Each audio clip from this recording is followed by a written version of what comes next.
Habiba Malik from India. Can you list the name of reliable scholars who you turn to for fiqh issues so that we also turn to them for our fiqh issues? This is a very big question. The answer can go on for hours together. I will try and answer in short, because which scholars do I turn to for my fiqh issues? Scholars are divided into classical scholars, the medieval scholars, the contemporary, the pre-modern, the modern, As far as the beloved Prophet ﷺ said, we look, our Sharia is based on the Quran and Sahih Hadith, on Allah and the guidance of the Prophet ﷺ. And the Prophet said, the best generation is my generation, then the next generation, then the next generation. So after the Prophet, the best are the Sahabas. Then are the Tabains, then are the Tabain. So when you look for any dalil, number one is Quran, then the life of the Prophet. After that is the Sahaba, then Tabain, then Tabain. So but naturally the best scholars for fiqh are the Sahaba. Khulafai Rashidin, the Sahaba. Then would be Tabain, then would be Tabain. So when you look at what was their opinion, and there were differences in opinion among the Sahabas. And then we see the Sahaba, then we see which some Sahabas were specialized more in the Quran, some in other aspects, some in Mirat, different. So based on that, number one are the Sahaba, Khulafai Rashidin, the Sahaba. After Allah and His Rasul, with the Khulafai Rashidin, then would be the Sahabas.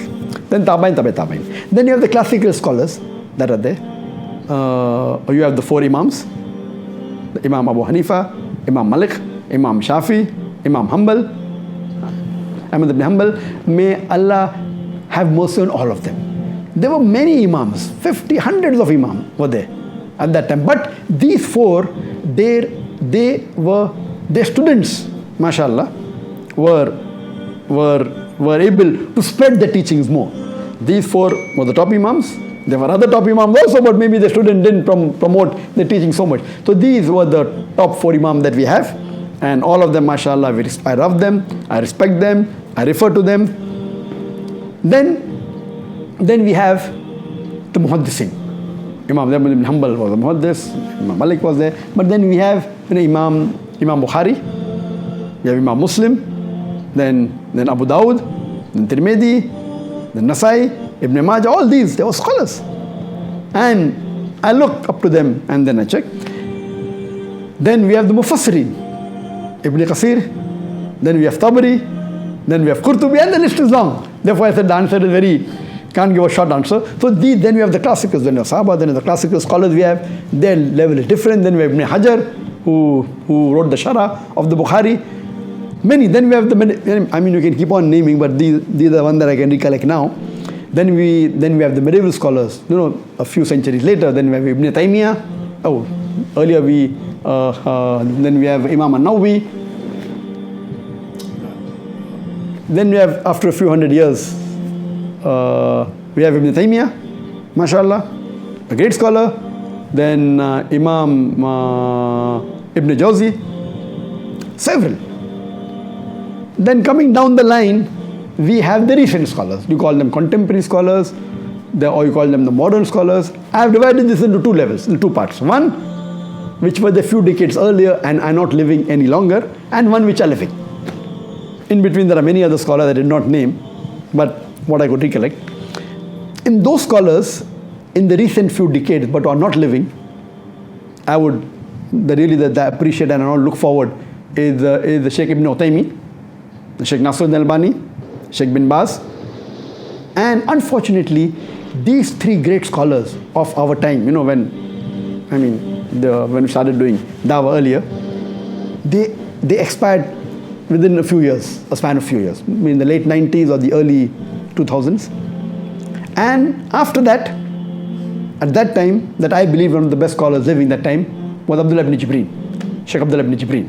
Again, he's from Riyadh and I met him several times, and whenever I had any problems, I have to go to him and look forward to his reply. At that time, he was one of the best living scholars. And Allah also lifted him, mashallah, and may Allah grant Jannah to all these scholars who have mentioned. May Allah's mercy be on all of them, rahimahullah. Now that we have among the scholars, really frankly now, we have very few handful of scholars who we can really call them scholars. Scholars are many, but we really can, the level of fiqh and the level of intelligence and the way to reply and to analyze. According to me, one of the best scholars today living, or two best scholars, one would be Sheikh Muhammad Hassan Addadu. He's from Mauritania, but since the past few years he's living in Turkey, in Istanbul, and I've been meeting him for several years. Alhamdulillah, the last time I met him was at the KL summit, and before that when I was in Turkey.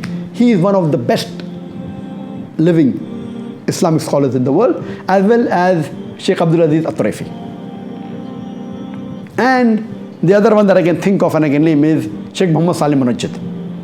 And all these scholars, every year, mashallah, I meet them many times. For the last several years I've been meeting them. Except, now some of them are in custody. So since the last couple of years that they have been in custody, I could not meet some of them.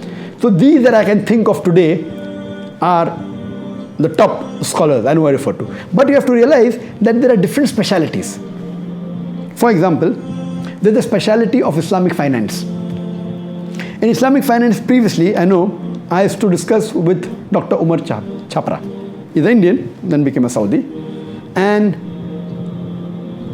Dr. Siddiqui, he's from India again. And they were very well learned in Islamic finance.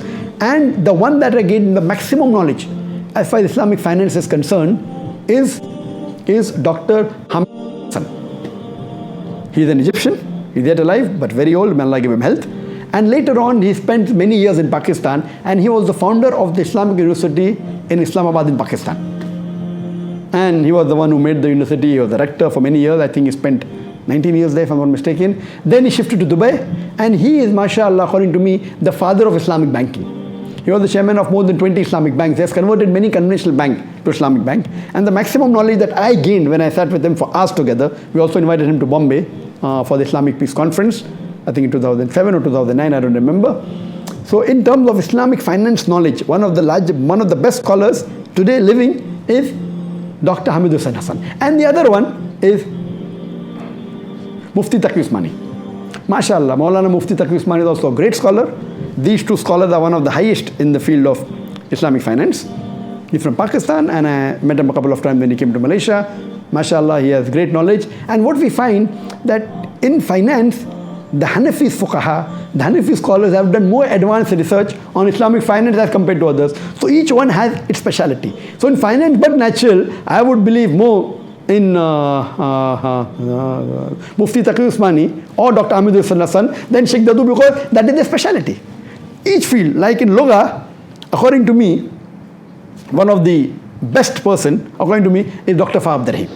Dr. Fa Abdurrahim, originally an Indian, then shifted to Saudi Arabia, and he was the head of the Lugha department in the starting when Lugha department for non-Arab started in the Islamic University of Medina. And when I tried to find which is the best teacher I can learn with, someone told me it is Fa Abdurrahim. I said, how will this person give me time? So I went there, and I was shocked. He said, I was there. The lecture you gave a few weeks back in Medina, I was there sitting in the first row. So mashallah, he agreed to give me 5 hours every day, and we were supposed to spend 6 months. So that's the time I took out my Iqama, my Saudi resident permit in the year 1997. And unfortunately, I could spend hardly about 3.5 weeks with him. There was an important issue in India, I had to go back. So for 3 weeks, mashallah, I sat with him 5 hours a day, immediately after the Zohar Salah up to the end of Maghrib, just before Maghrib. Spent about 4 or 5 hours every day, and there I learned. He was one of my first few teachers, mashallah. And the knowledge he knows about 70 to 20 languages. The fluency he has, mashallah. And then the other person I studied who's also great in the hadith is Dr. Ziaur Rahman Azmi. Dr. Ziaur Rahman Azmi again is an Indian. You'll be shocked to know he was a Hindu. Then he migrated to Saudi Arabia. He did his master's, he did bachelor's, master's, PhD. He became the dean of the hadith department in Islamic University of Medina. And I used to sit with him twice a week. And my basis of hadith, I learned from him, mashallah. He's a great scholar. And he has compiled, after he retired, in the past, he spent about 18 years in compiling all the Sahih Hadith in one volume. And that was my desire when I used to speak in lectures, the Quran and Sahih Hadith. Now, where is the Sahih Hadith? Yeah, Bukhari, Muslim, but that's not all. So what he did, he spent about 15 to 20 years and compiled all the Sahih Hadith in one volume and called it Jami Kamil. And that's printed in 12 volumes. There's a Mukhtasar version of it, which is in 5 volumes, and we are translating it into English. And when I say Quran and Islam, all, even if not 100%, you can easily claim that more than 95% of the Sahih Hadith are there. And then this Hadith is also then Bukhari, chapter number so and so, volume number so and so, also then Muslim, also then Abu Dawud. So all the Sahih Hadith you can find in that. So there are other scholars in the field of science is there, like Dr. Musleh, he specialized in science. Then you Abdul Majid Hassan in science. So there are various, in terms of fiqh issues, as I told you, that there are many scholars, there are other scholars also. There are many, like Sheikh Saad Nasr al-Shetri, he's also a great scholar. But the one that I really appreciate amongst all of them is Sheikh Muhammad Hassan al-Daddu, Sheikh Abdul Aziz al-Tarifi, and Sheikh Muhammad Saleh al-Munajjid. And what Sheikh Muhammad Saleh al-Munajjid has done, that mashallah, he has his own website, Islam Q&A, which is the most popular Islamic website in the world and most popular site for fatwa. If you have any questions, the best answer you can get is go to Islam Q&A. It's in 14 languages. Hope this answer is in short. It's a very short answer. You can elaborate for us together on this.